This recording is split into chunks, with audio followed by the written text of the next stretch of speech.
Hello guys, welcome to my YouTube channel study 2 hours. Friends, मैं लेके आ गया हूँ कंप्यूटर के इंपॉर्टेंट क्वेश्चन। तो आइए फ्रेंड्स, वीडियो को स्टार्ट करते हैं। जो कि है सबसे पहला प्रश्न, जब पीसी पर किसी डॉक्यूमेंट पर कार्य करते हैं तब डॉक्यूमेंट अस्थायी रूप से स्टोर होता है। तो फ्रेंड्स, हमें ये बताना है कहाँ स्टोर होता है, किस जगह पे स्टोर होता है। सीपीयू में होता है, रैम में होता है, रोम में होता है या सीडी रोम में होता है। तो फ्रेंड्स, ये जो प्रश्न है प्रश्न पत्र में आए हुए हैं, इसलिए बिल्कुल ध्यान से इन प्रश्नों को पढ़िएगा और वीडियो को बिल्कुल स्किप मत करिएगा, एंड तक वीडियो देखिएगा फ्रेंड्स। काफ़ी इंपॉर्टेंट क्वेश्चन है और फ्रेंड नोट्स साथ में बनाते चलें। तो आइए फ्रेंड्स, इसका उत्तर देख लेते हैं। तो इसका उत्तर हो जाता है रैम। तो याद रखेंगे फ्रेंड्स, जो पीसी पर किसी डॉक्यूमेंट का कार्य करते हैं तब डॉक्यूमेंट अस्थायी रूप से मतलब टेम्परेरी रूप से रैम में सेव होता है। ठीक है ना फ्रेंड्स। अगले प्रश्न की ओर बढ़ते हैं, जो कि है कंप्यूटर की मुख्य मेमोरी क्या होती है। तो फ्रेंड्स, ये हमें बताना है मुख्य मेमोरी मतलब मेन मेमोरी क्या होती है, कौन सी होती है। तो बाहरी होती है, भीतरी होती है या सहायक होती है। तो इसका जो सही उत्तर हो जाता है वो हो जाएगा फ्रेंड्स भीतरी, मतलब इंटरनल। जो अंदरूनी मेमोरी होती है, भीतरी मेमोरी होती है, वही कंप्यूटर की मुख्य मेमोरी होती है।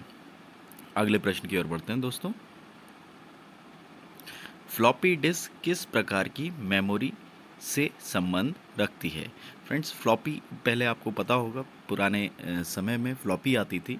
ठीक है, लगभग 8 KB या कुछ बहुत ही कम स्पेस होता था उसमें। तो उसके बारे में बात करी गई है फ्रेंड्स। तो इसका जो सही उत्तर हो जाएगा फ्रेंड्स वो हम देख लेते हैं। फ्लॉपी डिस्क जो है वो एक्सटर्नल मेमोरी से संबंध रखती है। ठीक है ना फ्रेंड्स, ये एक एक्सटर्नल मेमोरी थी। जैसे कि मेमोरी कार्ड होता है या सीडी ड्राइव में जो हम सीडी डीवीडी डालते हैं, उसी प्रकार से फ्लॉपी एक एक्सटर्नल मेमोरी है। ठीक है, अगले प्रश्न की ओर बढ़ते हैं। रैम, रैंडम एक्सेस मेमोरी, जो कि किस तरह की मेमोरी है फ्रेंड्स, ये हमें बताना है। तो ये बाहरी मेमोरी है, सहायक मेमोरी है, भीतरी मेमोरी है, मुख्य मेमोरी है। ठीक है ना फ्रेंड्स। रैम आप समझ रहे होंगे, कंप्यूटर में हमारे मोबाइलों में भी रैम होती है। ठीक है, उस रैम की बात हो रही है। तो इसका सही उत्तर देख लेते हैं फ्रेंड्स, ये हो जाएगा मुख्य मेमोरी। ठीक है, तो ये हो जाएगी मुख्य मेमोरी और रैम का full form random access memory. अगले प्रश्न की ओर बढ़ते हैं। निम्न में से कौन रैम नहीं है। ठीक है ना फ्रेंड्स, ये 4 ऑप्शन है, इसमें से ये बताना है कि इसमें से कौन सी रैम नहीं है। जैसे कि इसमें दिया हुआ है P RAM, D RAM, flash और एस रैम। तो फ्रेंड्स, इसका सही उत्तर देख लेते हैं। इसका सही उत्तर हो जाता है पी रैम। जो ये पी रैम है, ये रैम नहीं है, ये किसी भी प्रकार के रैम का नाम नहीं है। बाकी ये एक प्रकार की रैम है, डी रैम, फ्लैश और एस रैम। ठीक है ना। अगले प्रश्न की ओर बढ़ते हैं। सेल फोनों में किस प्रकार की स्टोरेज डिवाइस का उपयोग किया जाता है। ठीक है ना फ्रेंड्स, स्टोरेज डिवाइस की बात हो रही है, याद रखेंगे। तो इसके ऑप्शंस देखें आप, जैसे कि कैच हो गया, रोम हो गया, फ्लैश हो गया या बफर हो गया। तो हमें बताना है कि किस प्रकार का स्टोरेज डिवाइस का उपयोग किया जाता है।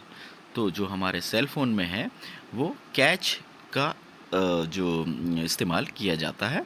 ठीक है, स्टोरेज डिवाइस के उपयोग के लिए। ठीक है ना फ्रेंड्स। तो अगले प्रश्न की ओर बढ़ते हैं। इंटरनल स्टोरेज किस प्रकार का स्टोरेज है।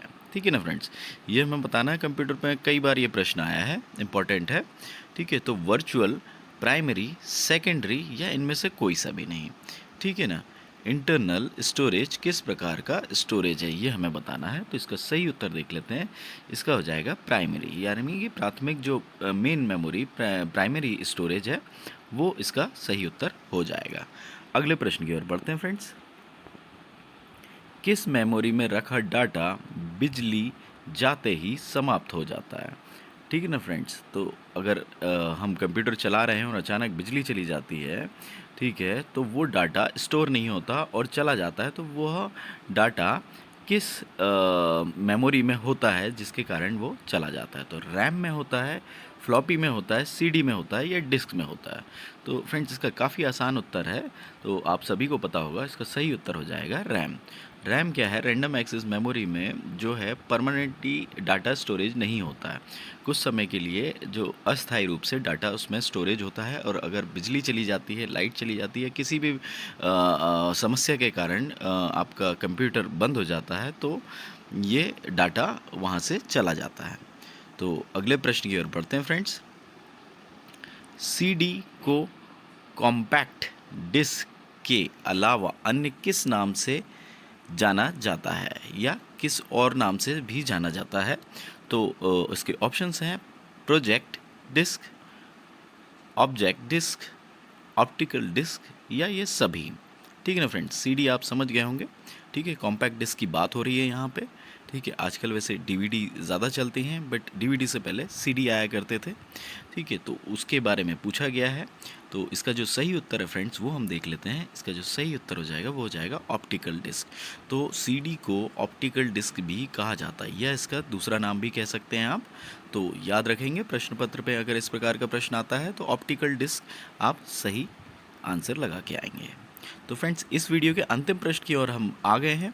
तो अगला और आखिरी प्रश्न हम देख लेते हैं।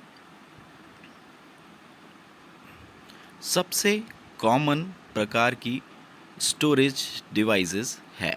ठीक है ना फ्रेंड्स, सबसे कॉमन पूछा है, यानी कि जो सब जगह चलती है, सबसे कॉमन है। तो इसके उत्तर है, मतलब उत्तर नहीं, पहले हम ऑप्शन देख लेते हैं। ऑप्टिकल, मैग्नेटिक, ठीक है, और मैग्नेटिक फ्रेंड्स 2 बार हो गया है ये गलती से। ठीक है, तो कोई दिक्कत नहीं है, इसकी जगह कोई और ऑप्शन आएगा तो आप समझ लीजिएगा। और परसिस्टेंट, ठीक है ना। तो इसका जो सही उत्तर हो जाता है फ्रेंड्स, वो हम देख लेते हैं, वो हो जाता है मैग्नेटिक। ठीक है ना। तो मैग्नेटिक जो है वो सबसे कॉमन स्टोरेज डिवाइस है। ठीक है, तो फ्रेंड्स ये था वीडियो कंप्यूटर के 10 इंपॉर्टेंट क्वेश्चन के ऊपर। और इससे पहले भी मैंने काफ़ी कंप्यूटर के वीडियोस बना रखे हैं, जो इम्पोर्टेंट क्वेश्चन और कंप्यूटर की थ्योरी और जो एमसीक्यू है उनके ऊपर। तो वो एमसीक्यू भी आप देख सकते हैं, डिस्क्रिप्शन में उनका लिंक दे दूंगा। तो फ्रेंड्स, आज के वीडियो में इतना ही। आशा करता हूँ वीडियो आपको पसंद आया है। वीडियो अगर पसंद आया है तो वीडियो को लाइक ज़रूर करें, और फ्रेंड्स मेरे चैनल को अभी तक सब्सक्राइब नहीं किया तो सब्सक्राइब कर लें। तो आज के लिए इतना ही फ्रेंड्स, जय हिंद, जय भारत।